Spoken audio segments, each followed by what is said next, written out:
जय माँ शीतला देवी, हर हर महादेव।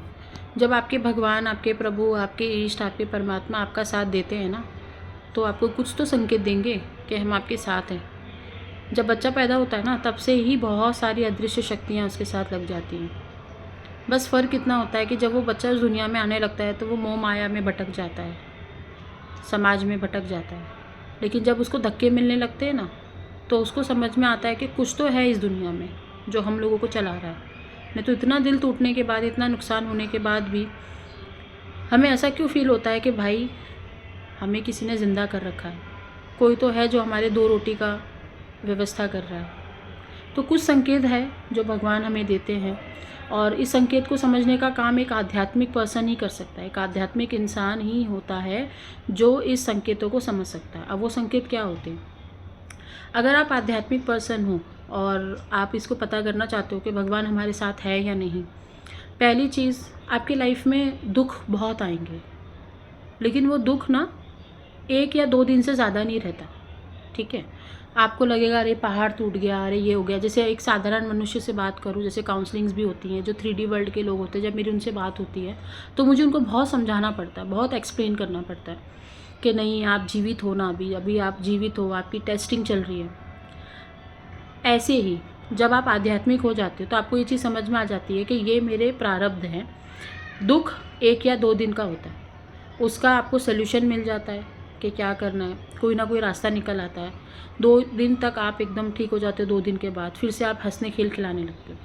ये चीज़ आध्यात्मिक लोग ही समझ सकते हैं, बाकी के लोगों को लगेगा कि नहीं, फालतू हैं, ऐसे थोड़ी भगवान किसी के साथ करेगा। भगवान किसी के साथ गलत नहीं करता। भगवान बस इंतज़ार कर रहा होता है कि आप मुझे समझ सकें, आपको ये चीज़ समझ में आ जाए कि मैं आपका वेट कर रहा हूँ, आपका इंतज़ार कर रहा हूँ। आप ही हो जो मेरा हाथ छोड़ करके पूरी दुनिया में घूम रहे हो। आप मेरा साथ छोड़ के गए हो, मैं आपका साथ कभी नहीं छोड़ा हूँ। दूसरा संकेत, आपका कोई काम नहीं रुकेगा, चाहे वो कानून का हो, गवर्नमेंट का हो, सामाजिक हो, आपका नाम नहीं खराब हो सकता। और इसकी चिंता भगवान आपको खुद देगा, इसकी ज़िम्मेदारी आपको खुद देगा, और आप उस ज़िम्मेदारी को निभाना भी शुरू कर दोगे कि आप किसी का दिल नहीं दुखाओगे, या आप अपने सराउंडिंग में ऐसे लोगों को नहीं रखोगे, या आप बहुत शांत रहोगे, आपको किसी दुनियादारी से मतलब नहीं होगा, आप किसी के फचड़े में पैर नहीं हटाओगे। अभी बहुत लोग काउंसलिंग में आते कहते नहीं मेरे पड़ोसी का ये प्रॉब्लम हो गया, नहीं मेरा वो प्रॉब्लम हो गया, नहीं मेरे माँ बाप का वो प्रॉब्लम हो गया। This is not the sign. ये संकेत नहीं होते, ये तो चिंता के हो गए कि आप चिंता हो, अभी आप चिंतित हो, अभी भगवान पे आपने पूरा समर्पण नहीं किया, ट्रस्ट नहीं किया। नेक्स्ट संकेत यही है कि कहीं ना कहीं जाने अनजाने में आप ना पूरा समर्पण कर चुके होते हो, लेकिन आपको पता नहीं चलता कि आपने समर्पण कर दिया है। जब आप समर्पण कर देते हो तब आपको समझ में आता है अरे इतना विश्वास कैसे हो गया भगवान के ऊपर। अगर आपका हाथ भी टूट रहा है, या आपका कहीं एक्सीडेंट भी हो रहा है, या आपको कहीं पे बहुत बड़ा फाइनेंशियल लॉस हो गया, या आपको कहीं पे चिंता वाली बात हो गई, कोई भी चिंता वाली बात हो गई, या आपके बच्चे को कुछ तकलीफ़ हो गई, तो आपको ऐसे लगता है कि नहीं यार, कुछ भी तो नहीं हुआ है, इतने लोग पड़े हैं, लोग को कितनी बीमारियां हो रही है, आईसीयू में एडमिट है। अरे हम कितने लकी हैं कि हम अपने घर में 2 रोटी सुकून से खा रहे हैं, भले ही थोड़ा कम खा रहे हैं, कम तो देती नहीं है माँ भगवती वैसे तो, लेकिन आपको सुकून होगा। भगवान जब आपके साथ होते हैं ना, मैंने ये चीज़ देखी कि आपको खुशबू बहुत आएगी आपके कमरे में। मैं ये नहीं बोलूँ कि उस कमरे में 4 लोग बैठेंगे तो भी आएगी, जब आप अकेले में बैठे हो ना तभी ये चीज़ फील होती है। ये चीज़ आपको 4 लोगों में फील नहीं होगी। हाँ, ये चीज़ 4 लोगों में तब फील होती है जब आपके सराउंडिंग में जो लोग बैठे वो नेगेटिव है, आपको अंदर से इच्छा होगी कि निकलो यहाँ से, ये this is not the place you have to sit, तब निकलो यहाँ से। आप अकेले बैठे हो, अपना काम कर रहे हो, कुछ भी काम कर रहे हो, पढ़ाई कर रहे हो, किताब पढ़ रहे हो, न्यूज़पेपर पढ़ रहे हो, न्यूज़ देख रहे हो, टीवी देख रहे हो, कुछ भी देख रहे हो, आपको ना एक धीमी धीमी सी खुशबू आएगी। आपका जो घर होगा ना एक अलग ही ऊर्जा में कन्वर्ट हो जाएगा। थोड़ा थोड़ा ना आपको ठंडा ठंडा भी लगेगा, थोड़ा थोड़ा आपको हवा चलने का भी एहसास होगा। तो ये भगवान जो होते हैं अपने दूत, अपने गण आपके साथ ट्रांसफ़र कर देते हैं कि तू इसकी देखभाल कर, इसको देख, इसको कुछ ख़राब नहीं होना चाहिए, इसका कुछ भी तकलीफ़ इसको नहीं होना चाहिए, कोई भी चीज़ इसकी ख़राब नहीं हो, ध्यान दे। तो ये सारी चीज़ें होती हैं। भगवान जब आपके साथ होते हैं ना, तो आपको ना आपका परिवार कितना भी नेगेटिव हो, आपका घर वाला, आपकी घरवाली, आपके कोई भी बच्चे कुछ कितना भी कुछ भी कर ले, भगवान उसको ना उससे अलग कर देते, या फिर मौका देते आपको कि अगर आप उनसे बहुत प्रेम करते हो तो आप अपनी ऊर्जा से उसको ठीक करने की कोशिश करो। ठीक है, तो ये भी होता है कि ऊर्जा इतनी मिल जाती है कि आप अपने घर में जो भी लोग नेगेटिव है आप उसको ठीक कर सकते हो अपनी ऊर्जा से, कोई तंत्र मंत्र से नहीं। लोगों ने तंत्र मंत्र का नाम यूं ही बर्बाद कर रखा है, लेकिन अगर काम करने जाए ना तो एक पॉजिटिव एनर्जी से भी हम बहुत लोगों को ठीक कर सकते हैं।